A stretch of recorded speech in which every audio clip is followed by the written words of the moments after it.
nothing or little about marriage as at the time they decided to get married.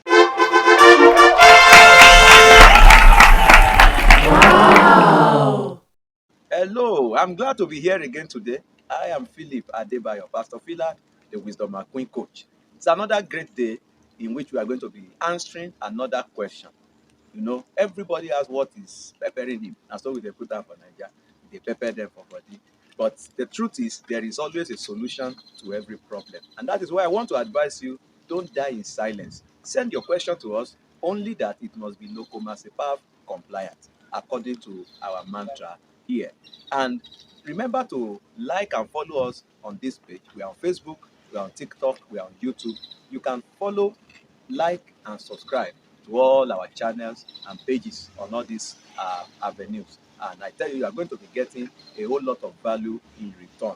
And today, by the grace of God, I'll be answering another question. So, what is the question for today? Join me after this break.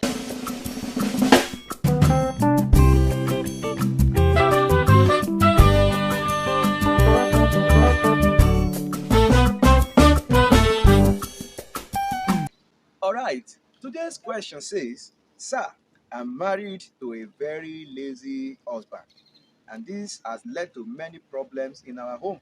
I've been the one taking care of the family, and I have done everything possible to encourage my husband to become a hardworking man, but all to no avail.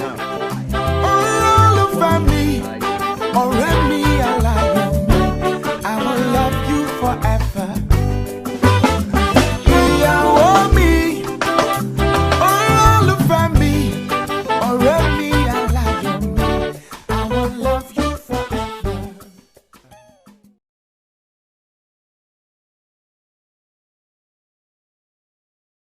Oh, sorry, madam, for all you are going through in the hand of your husband. But can I tell you something? You don't have to be tired. You cannot be tired because what is happening to you now is a consequence of a decision you made, a decision that was not well made. And I will explain. The origin of your problem is at the point of accepting this man to become your husband. And it is very obvious with what is happening now that due diligence was not made. Psalm 11 verse 3. Psalm 11 verse 3 says, if the foundation be destroyed, what can the righteous do? And unfortunately, most people, especially women, they are suffering in their marriages and in their homes because they knew nothing or little about marriage as at the time they decided to get married. And by the time the consequences will start coming, unfortunately, they will not be the only one who will suffer the consequence. Their innocent children and other people connected to them will partake of the pain and the sorrow of a decision they did not make well.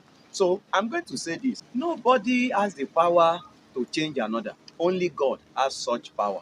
No matter what you do, I tell you, you cannot change this man in his adulthood. That is the life he has lived from his childhood till now. So do you think there is something you will do that is going to change him at this time of his life? Only a miracle will do that. And I'm not disputing the fact that that miracle can happen. God can help you out. God can touch him. Anything can happen.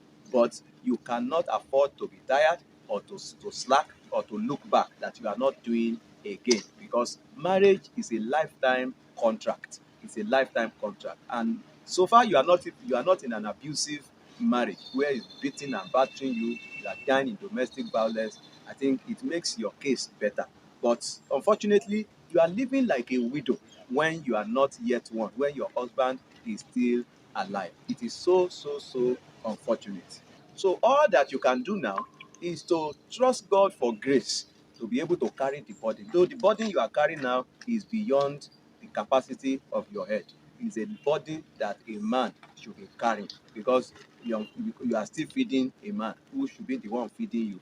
And then the responsibility of the children, maybe house rent, school fees, and every other thing, all on your head. So you just have to tighten your belt so that at the end of the day, your children will not become backward people in life. So you have to sit up and trust God for grace. You know, when Paul had a kind of issue that seemed not to have solution, he prayed to God.